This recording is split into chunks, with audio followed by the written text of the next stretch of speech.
All right, guys. So we are back. I don't have Devin with me today, so I'm going right off of the computer if you are watching on YouTube. If not, welcome back to the Daru Strong Podcast, episode number 33. I'm your host, Phil Daru. Today, I have a very special guest with me, Miss Bethany Hamilton. You may know her from Soul Surfer and also her new documentary, Unstoppable.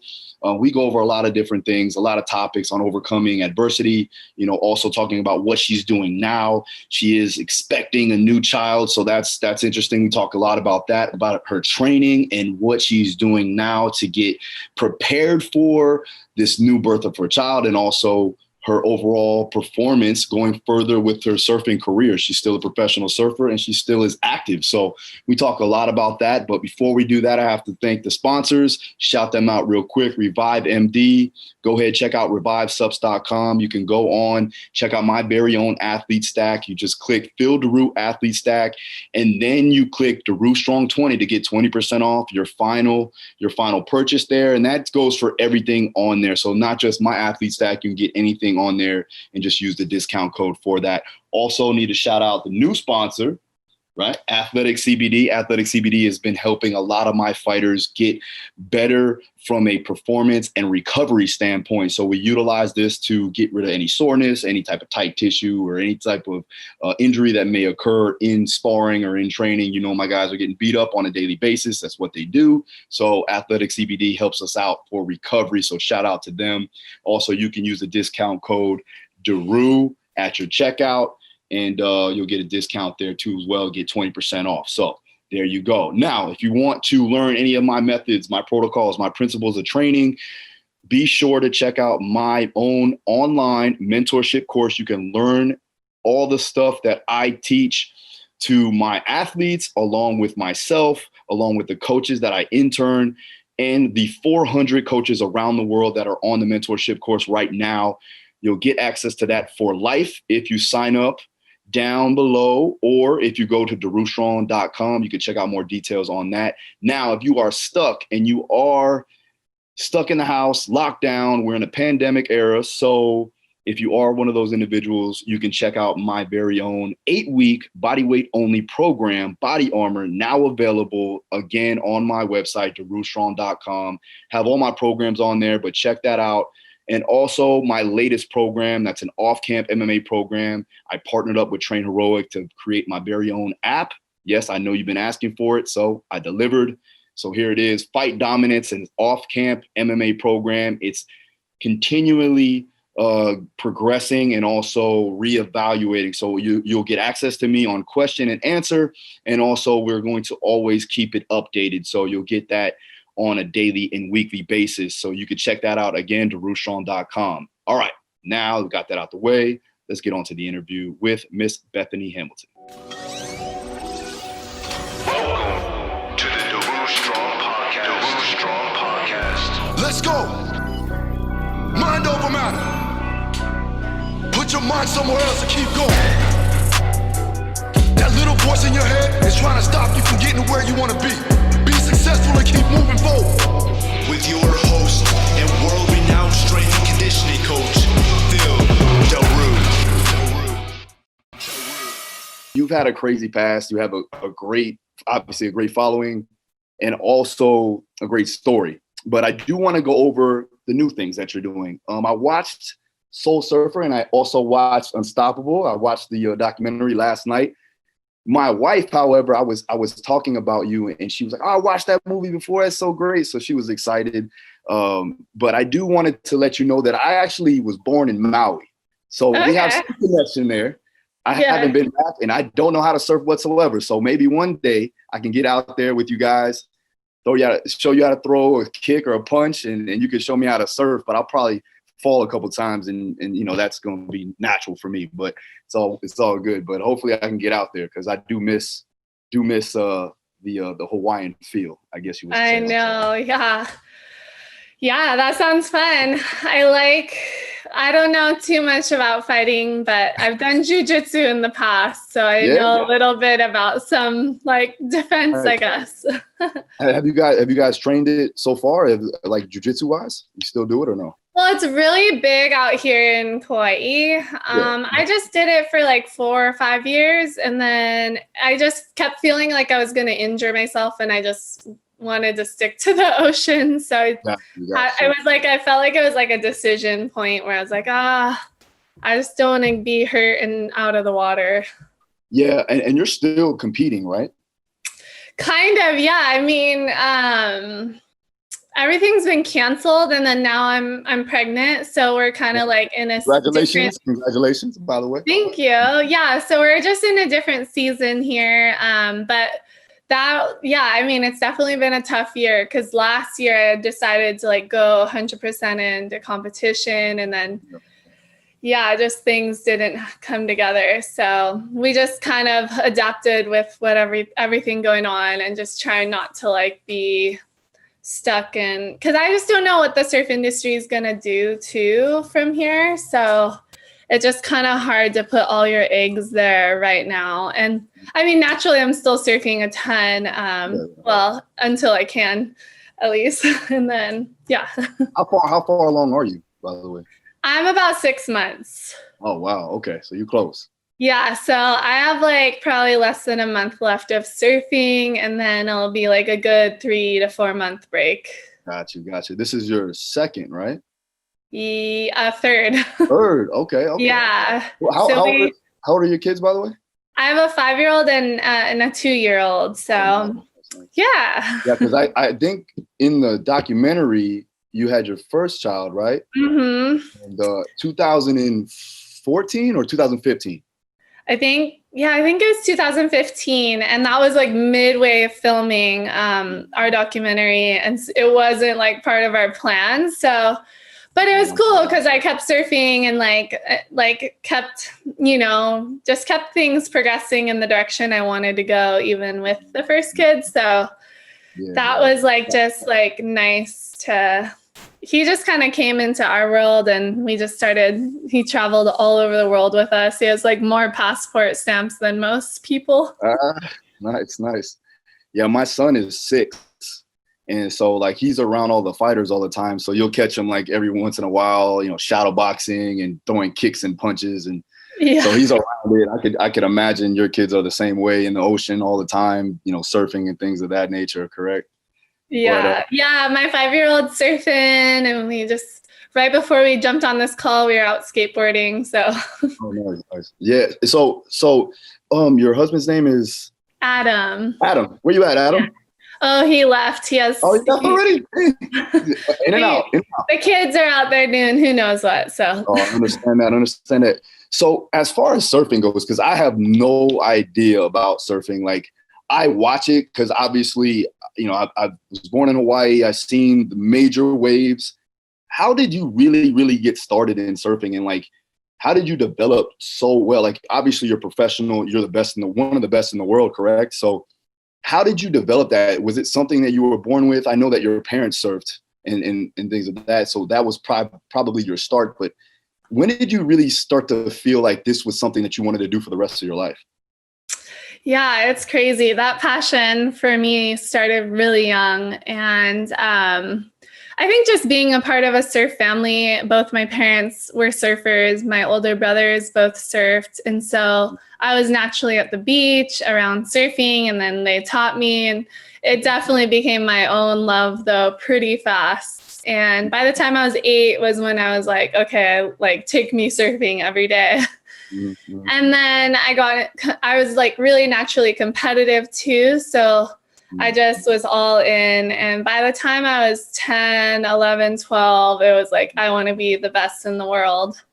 Gotcha. Or at least that's my sights. And then, so yeah, I mean, I had a lot of natural talent, but I also had a lot of natural drive, plus like really good support. And our community had like a local surf team to kind of like push me. And, there wasn't we had a lot of girls, but we were like, my best friend and I were a part of the boys surf team. So yeah.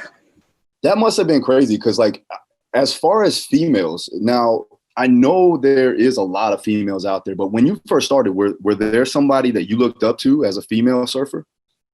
Yeah, I mean, my mom was a surfer, and then growing up here in Kauai is just like a breeding ground for really incredible surfers. So there was a handful of like really well-known female surfers here, plus male surfers to kind of like get inspiration from. And I always trip out too, because even beyond pro surfers, there's just a lot of incredible surfers here. Like everybody surfs good, like everyone on a wave is just ripping. So there's just nonstop inspiration and like motivation being around that environment. And yeah, it's just, I mean, not everyone goes pro, but so I think I had that right concoction of like drive and like talent, but also family support and like just kind of good boundaries too in my teenage years that kept me like going ahead. And yeah. I mean, so for me, like, I know that I've been a part of martial arts all my life, right? It was almost something that was second nature to me. My family did it, and the same with you.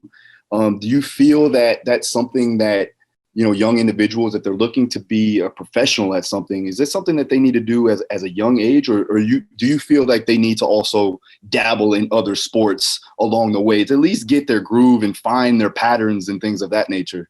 Yeah, no, I think it's really good to diversify.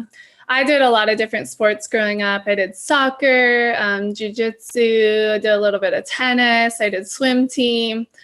So those things like really helped with my surfing, I would say. And then in my teen years, I got more into starting cross training, and that all helped towards my surfing. And so I think too, it's good for kids to not like, I don't know, there's a lot of super mega talented little toddler kids nowadays that are like, they already have their sights set on some sort of ambitious goals. And it's just like, you got to have a childhood too, you know? So it's interesting with my own kids. I'm like, I want them to love surfing. I want them to be comfortable in the ocean, but I'm not going to push that. There's like this sense of like, hey, you gotta at least like catch a few waves, but you know, if you want to do something else, like just have fun and be a kid. So I think like, yeah, it's just, there's so much more than just talent and, you know, putting time in. There's, you know, as you know, it's so much in the mind. So you gotta have the right mind to make it top level. Exactly. I mean, mindset in a lot of ways when it comes down to competing, especially on the highest scale, the highest level, I think it's almost 90%, especially from, you know, and you, with what you do, you have so many uncontrollable variables with the surf and the wind and all this other stuff. I don't want to say the wrong things because I definitely don't know what I'm talking about when it comes to surfing. But no, you're pretty spot on. Like literally competitive surfing is like, it's more against the ocean than anything. Like, I mean, I have a decent track record, but not amazing with competitive. And I just like the ocean just always has you on your toes. You never know what's coming. Like you think you have a plan and then it like throws you for a loop. Like it's so mind-boggling how challenging it is. Even just like free surfing, like one day you have the best session of your life. The next day you have like a horrible session and just feel like a Barney and like just like go in feeling defeated, you know?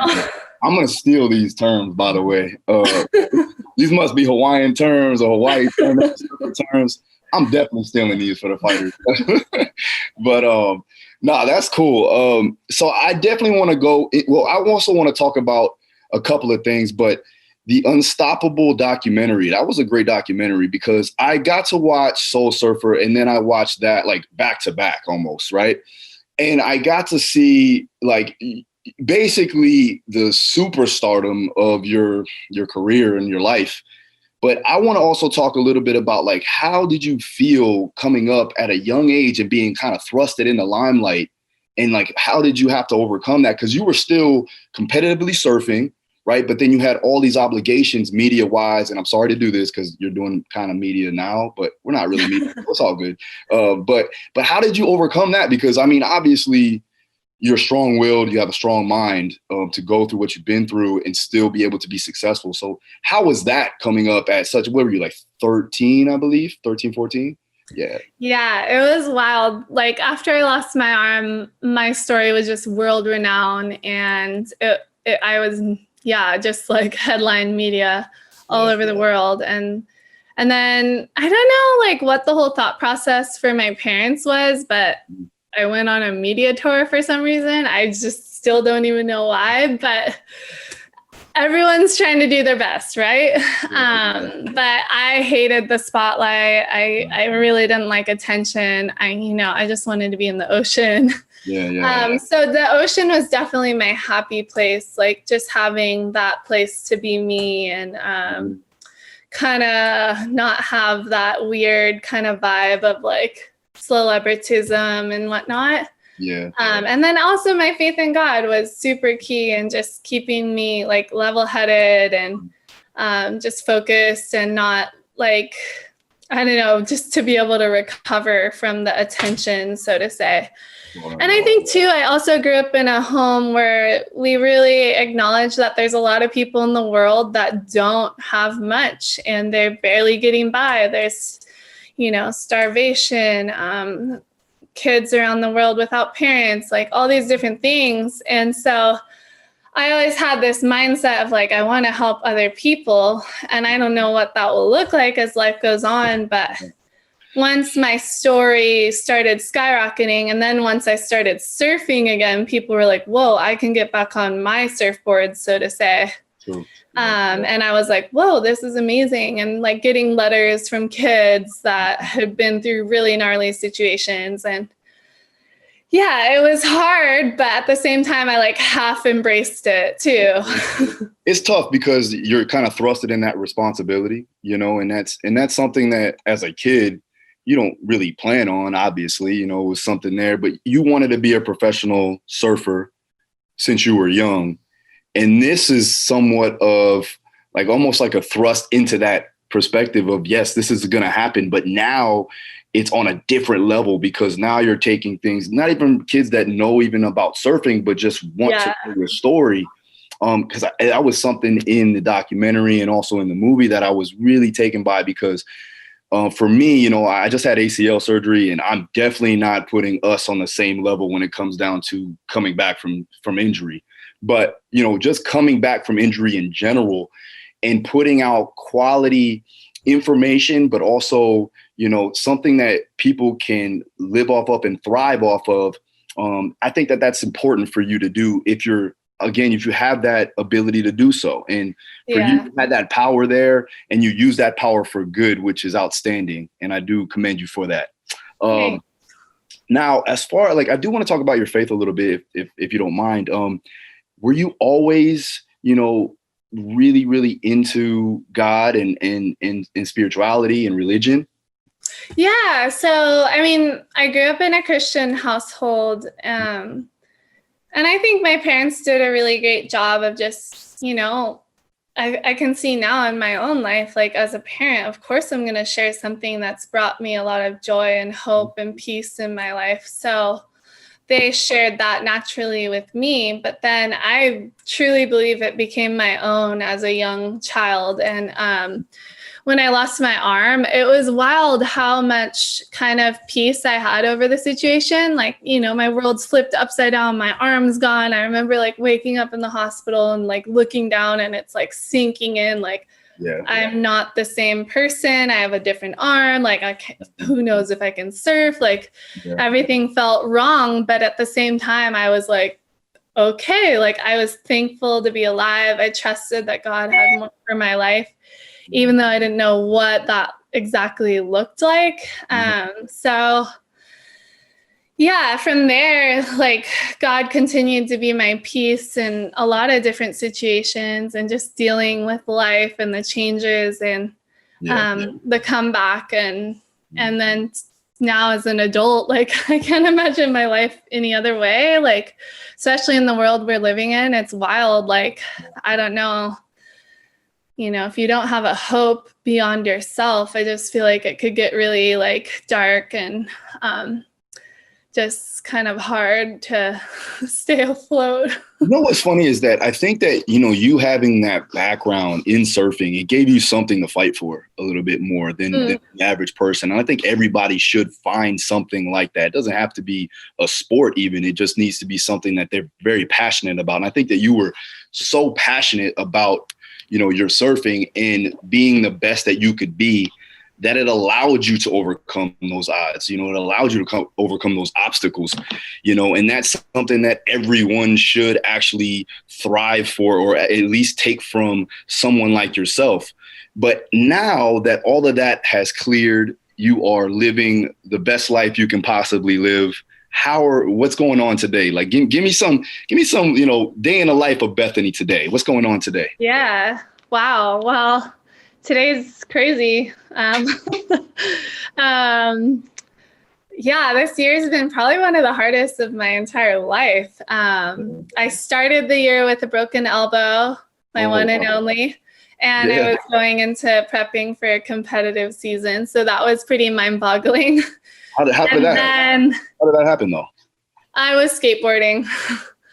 There you go. See? Just stay in the water. Just stay in the water, Bethany. See, I know, for reals. I should just stay in the water. But and then I was like, I made it, I healed enough in time to compete. And then I was like about to start my third event, and then the corona shut the world down, so everything got canceled. So then we went home and eventually kind of decided to have a kid because I didn't feel like we could wait another couple years. We want to have 3 kids at least, and like also have them close in age. So we're like, what else are we gonna do this year? So it's just been really interesting. We have an online we work from home.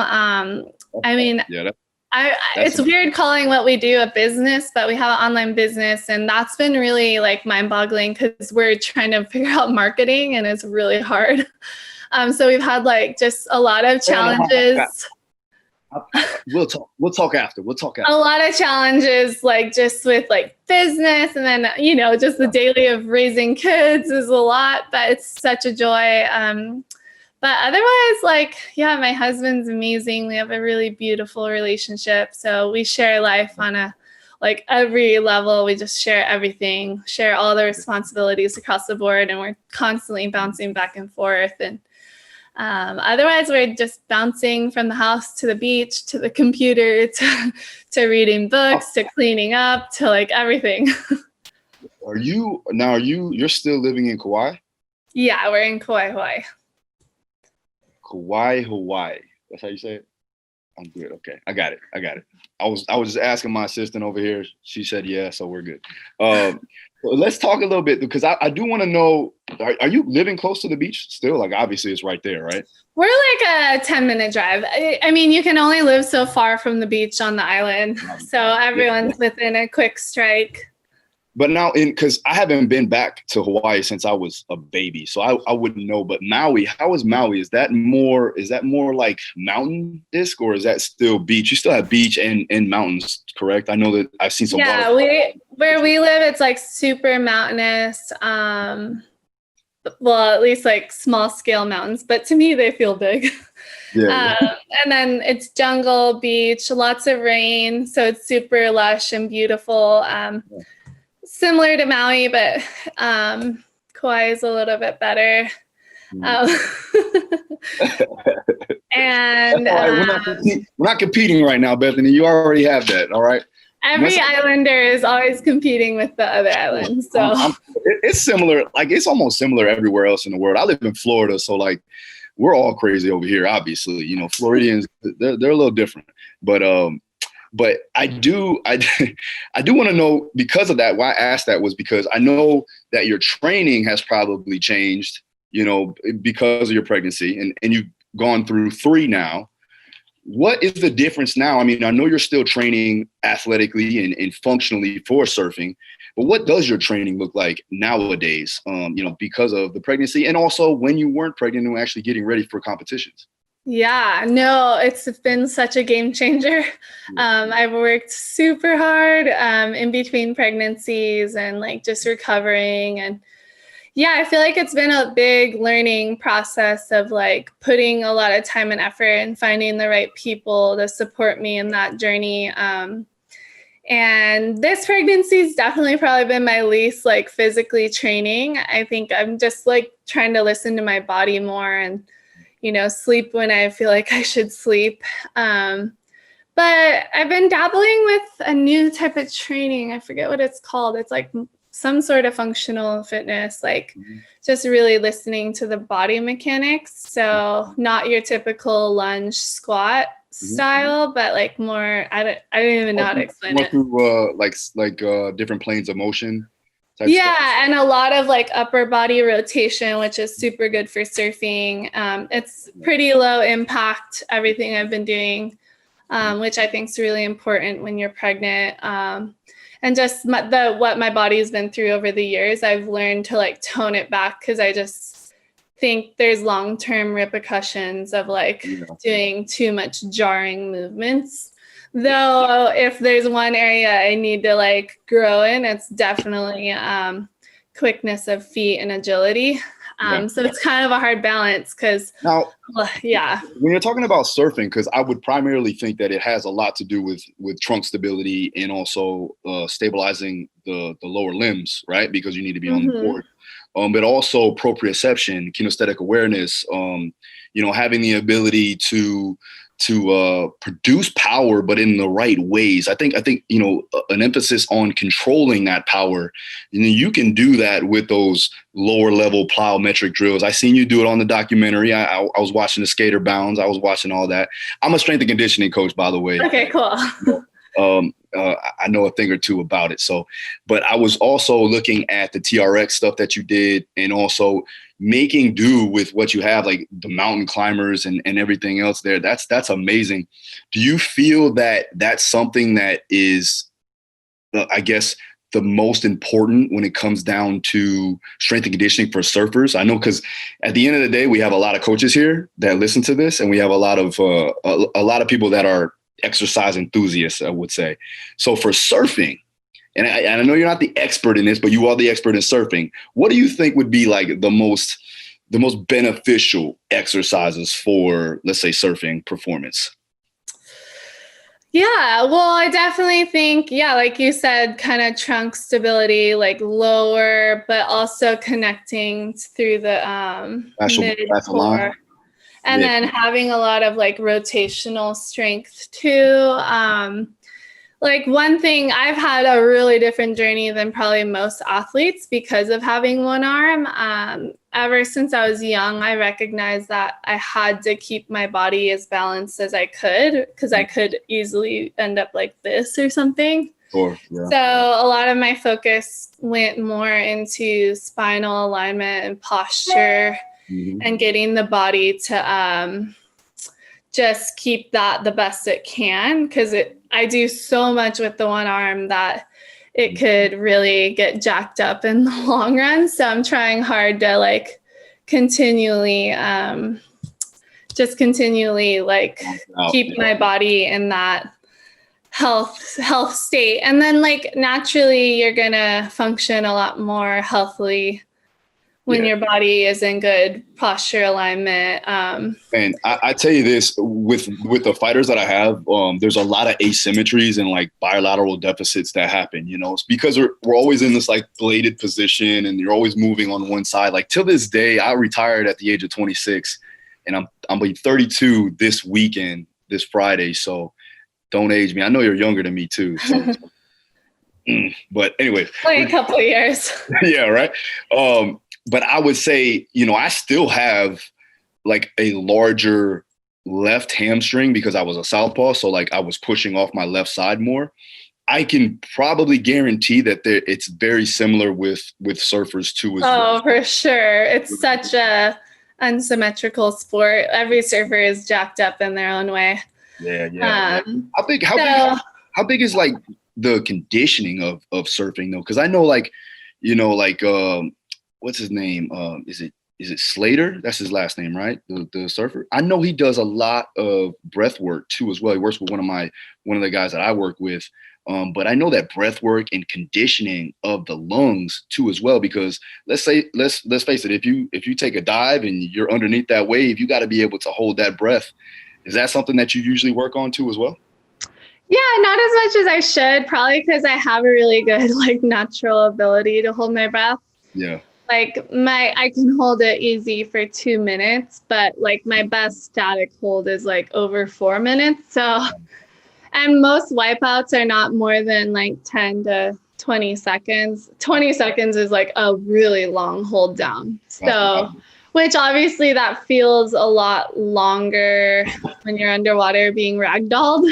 Yeah. But yeah, I'm becoming more and more of a fan of different breath work. I've just been a lot of breath work can be used too to build your posture and body alignment and just open up the compression of different movements we do. So yeah, I'm continually learning more about that. I'm such a nerd on all this stuff. I don't have all the terminology, but I cool. Anytime I get to learn from someone, I'm all in. I'll send you over some breath protocols that I got from, it's called Buteyko methods, and also a little bit of Wim Hof. That definitely will help you out. I mean, obviously you have phenomenal lung capacity, but I think it'd be good for you. Just. Oh, I feel like you can always grow no matter what. 100%. Yeah. Or at least maintain a certain standard. I mean, right now I'm not doing long breath holds, that's for sure, but I'll do big, long, deep breaths and stuff. But yeah, I'd love to check that out. That sounds cool. Thanks. So I also want to talk a little bit, because I seen your nutrition. Now you do a lot with, is there some supplementation that you use, right? Yeah. So I've also been on a journey with that as well. I feel like it's interesting being a female athlete, and I know a lot of female athletes have really poor habits with nutrition and whatnot. So that's really sad. But so I've been always kind of more of a rebel of making sure I eat a good amount of food, and it's just been a long process. I've got kind of on some weird bunny trails over the years that were probably not that helpful. Mm-hmm. So I'd say over the last year, I've made a lot of changes. I think the main thing I do now is I make sure I eat carb and protein every time I eat. Make sure for sure protein and animal protein, humanely raised. So I eat just a ton of bone broth, a lot of beef, cheese, raw dairy. We get raw milk. So we're kind of it's almost traditional style.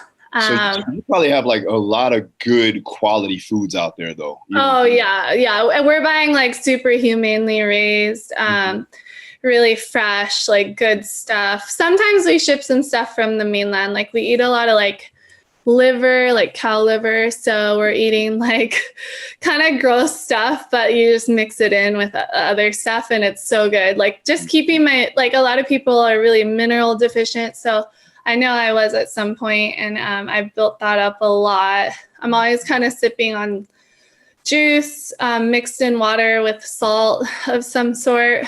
Yeah. And just kind of keeping the body, not ever making the body produce its own energy, but just consuming my energy. And I'm doing way better than I was a couple years ago. Yeah. And a lot of my other habits jacked up my sleep. Also my kids jacked up my sleep too. But I realized once my kids started sleeping through the night and I wasn't, I was okay, something's wrong here. Because sleep is so important for repair. So I was getting pretty flustered. So yeah, I don't say I'm not out of the place of where I wasn't stoked on, but I'm hoping in 3 years I can be 100% confident in the choices I'm making today and help spread that word, because I think a lot of people are just, there's so much information to filter through online and even through people's opinions that may be super respectable people, but they just don't know that that's not going to work for everyone. Yeah, that's one thing that I think that nowadays with the information that you get online, it could be really good and it could be really bad. And again, it could be really good for one individual and not good for the other, just like you talked about. And that's where, that's where like trial and error comes in, and you got to kind of figure out what works for your body and what you're doing, and where you're from too. I mean, even with the environment that you're in, I know things that are locally raised, that's going to be way more beneficial than something that you get, processed from other countries or whatever the case may be. And like little to no processed foods. If we do, it's just like a treat here and there. So our kids eat the same. My husband eats the same. And I'm like, my kids have never needed to go to the doctors in their, like, since they've been born. So I'm like, okay, we're doing something right. Yeah. And now your husband, he's from, where's he from again? Midwest? He's from Kansas. Oh, okay. Yeah. So, I mean, so he grew up kind of like, I guess from there, that would be more like on the farm almost, right? Yeah, like his sister has a huge farm now, and we go back and visit them. And nice. Yeah, he had a really different upbringing, but super athletic background, like football, track, what do you call it? Like javelin. Oh, yeah? All kinds of he did all kinds of stuff. So, and now he's a surfer, which is pretty cool because it's such a hard sport to figure out. Hold on. Did he take to surfing really well, or was that something that he had to work on?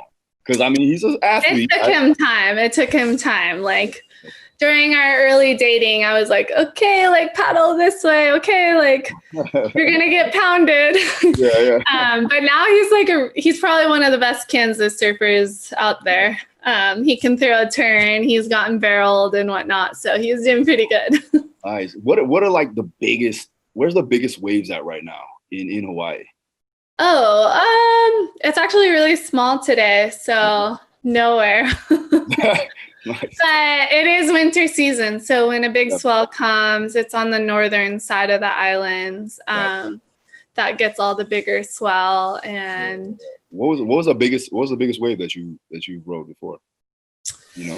I don't know. It's definitely huge though. It was on Maui at Jaws, Piahi. Maui. And the wave was like could eat a house for sure. Yeah, I think in the documentary I did see you were doing something there with it was called Jaws, right? That's where it's at? Yeah. So towards the end of the documentary, like my last wave was probably in the film was probably my biggest surfed wave. Nice. Wow, that's crazy. So, and you weren't pregnant at the time, were you? No, I was only 6 months postpartum though, so it was pretty that's right. Pretty gnarly in that sense of not much time to get back out there. That's a testament to your mindset right there. You have mental fortitude for sure. It's interesting. I think like that stems from kind of learning from my parents' mistakes. Like my mom kind of quit surfing after she had me. Her third kid. And so I always had this mindset of like, give myself time and my body the care it needs to get back in shape so that I can keep surfing. Because whether I'm professional or not, I want to surf as long as I can in life. So it's just like having that longevity in mind and like giving myself the time and my body the care it needs. Yeah, for sure. I did want to talk to you about like, obviously we're planning on having the baby, right? You have the baby coming, but what are you doing now? Like, I know the pandemic, but what's your sole focus right now? I know obviously you're still surfing, but you have the online, the Unstoppable Life, right? Yeah, so I have a bunch of online courses, all, I don't know, I had like a 10-year time of like being such an inspiration for people. I would like hear it over and over and over again. Like, it's such a gift to be able to share that with people, but I felt like I wanted to do more. And I also was kind of like a social media rebel. Like, I just didn't love social media. I feel like it's just like a shallow, like annoying place. So we wanted to just work towards something more that would just really like enrich people's lives. And, this year is a great reminder of like, there's endless challenge and pain coming our way, you know? Yeah. There's always going to be something trying to hold us back or push us down or just keep us from living our best life. So I created a bunch of online courses, mini courses, and then the overarching, like all in Unstoppable Life course. And all these courses kind of centered around tools that I've used in my life to live my best life. So some of my favorites are just like being present, having good boundaries with technology, and like really loving the people we spend our life with really well. And then how that sets us up for so much success in all areas of life, in my sport, my business, like not like having like just good boundaries with my time and space around me throughout the day, and not being like scatterbrained because of this, you know? It can definitely be a crutch and also a distraction for a lot of people. Yeah. And it's such a tool, but at the same time, it needs its boundaries. So that's one of my favorite, and just overcoming obstacles. We have a course on forgiveness, which I think is key with relationships. If you can't forgive those around you, you're never going to make it, because we're always making mistakes and hurting each other as humans. And if there's no grace in our relationships, it's going to be a really hard life. So yeah, they're kind of all these like deep topics to me that like make life exciting and worth living. And, you can be unstoppable, so to say.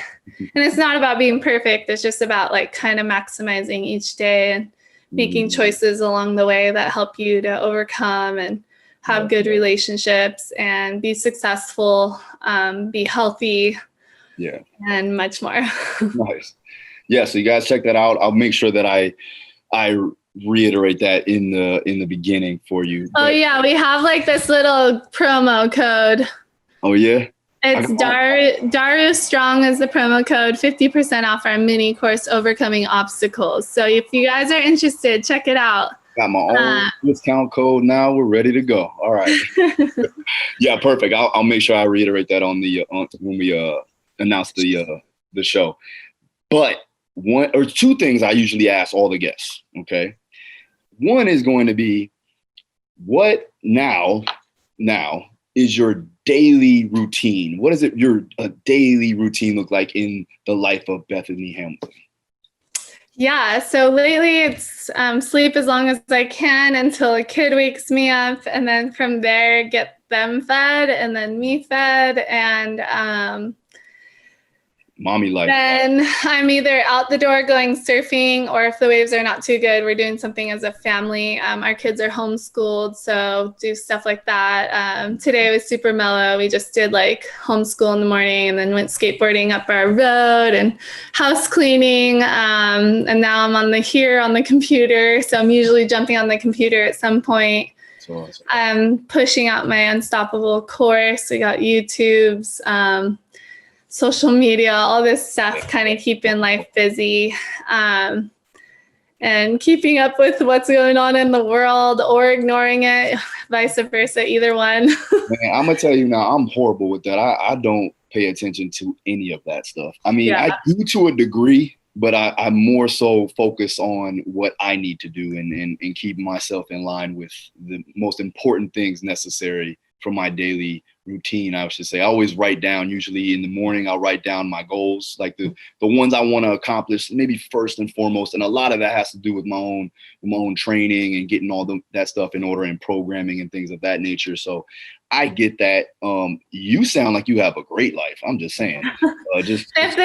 If the surf's good too, I'm usually surfing, and if not, I'm doing cross training. So it kind of like, I wouldn't say my day is very regiment. It just kind of has to flow with whatever is going on with kids, with surf, with different things. But yeah, we make it work, and we are always working from home. So it's like easy to jump in the gym for an hour or two, because we have a home gym. And then right now I'm still working with a trainer one day a week.